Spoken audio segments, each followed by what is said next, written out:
Imagine lying in a narrow cut of earth no wider than your shoulders, the walls sweating cold mud that smells of rot and gunpowder, the sky above a thin grey strip flickering with distant artillery light. It is 2 a.m. on the Western Front, 1917. The temperature has dropped below freezing. Water seeps through the duckboards beneath you. And somewhere between exhaustion and terror, you close your eyes, boots still laced, rifle within arm's reach.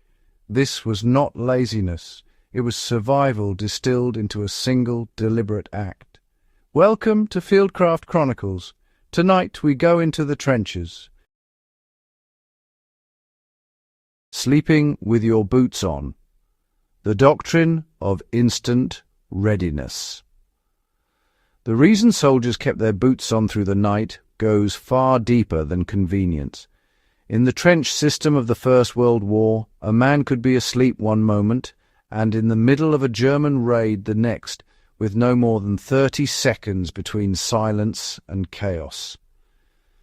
A soldier fumbling for boots in the dark could spend those seconds dying before he ever reached the fire step. But the boots told a more complex story. Leather soaked through by trench water and then exposed to overnight freezing would transform into something closer to a rigid wooden mould. Soldiers who removed their boots during the frigid winters of the Somme learned, sometimes fatally, that they could not put them back on by morning. The leather had frozen solid, so the boots stayed on night after night. The body heat of the foot itself kept the boot wearable, and by extension kept the soldier alive. The trench as a living classroom. The trenches of the Western Front were, in a grim sense, the greatest fieldcraft school in human history. Millions of men were forced to solve problems no military manual had anticipated. How to stay warm without fire, how to sleep without shelter, how to eat when rations never arrived.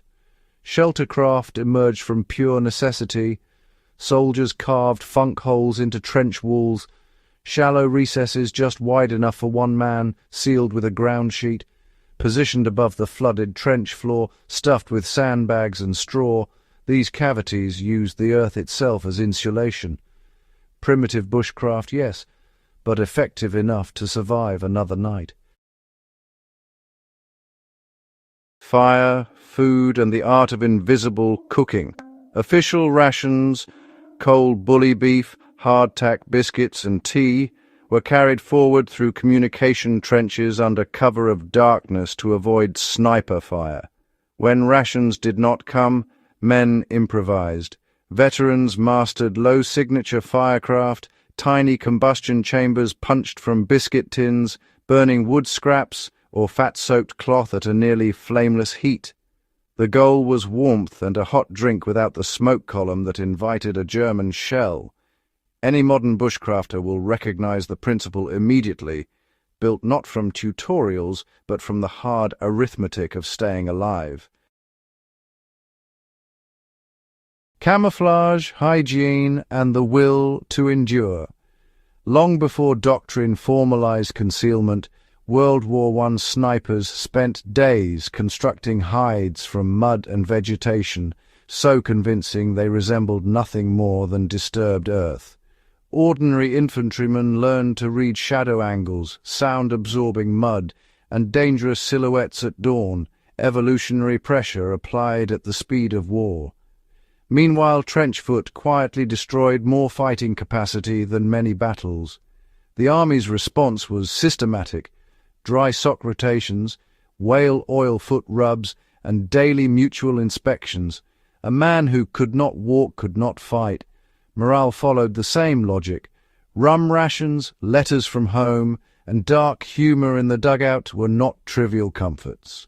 They were the psychological infrastructure that kept men functional in an environment designed to break them. What the mud remembers. The soldiers who emerged from those trenches were among the most comprehensively trained survival practitioners who ever lived. not from books, but from a curriculum that punished every mistake with finality. They had learned firecraft, shelter, camouflage, water management, and the psychology of endurance. And they had learned to sleep with their boots on, not because a manual said so, but because experience had taught them that readiness is not a state you enter when danger arrives. It is a state you maintain so that you are already there when it comes.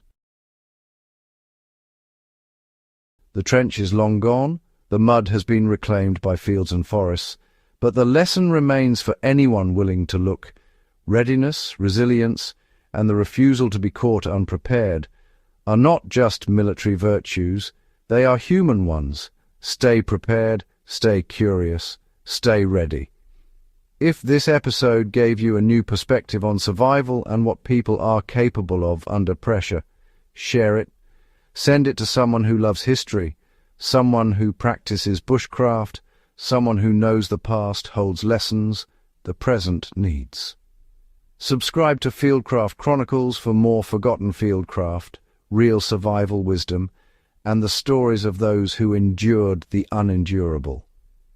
Preparation is not paranoia, it is respect for the unpredictability of life. We will see you in the field. Fieldcraft Chronicles, history, survival, fieldcraft,